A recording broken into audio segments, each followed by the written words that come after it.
Linda, thank you. And the business development role is often misunderstood um, and confused with marketing and sales. So I'd like, just for purposes of getting us kicked off here, I'd like to explain what I believe is the difference between marketing, business development, and sales.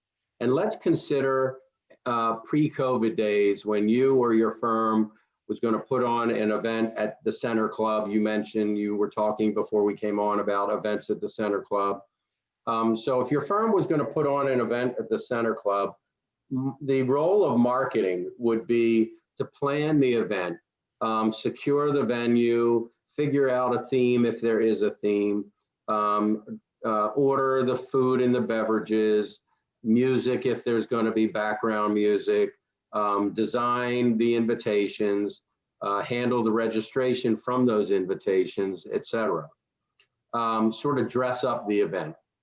Business development's role in that event would be to invite the guests to the event, to work the room, make introductions. So presumably you would invite your clients and prospects and centers of influence to this event, and a great value if you could make introductions at the event where you feel they would be meaningful to both parties.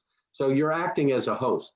Mm-hmm. And then sales, the role of sales at an event like that is really to close deals.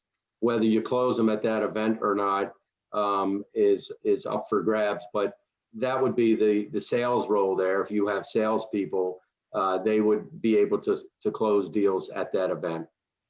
Another way to describe it real quickly, because this will ring and is memorable, I call it the ABCs. So A would be to attract interest in your company, attract prospects to your website, and that's the role of marketing.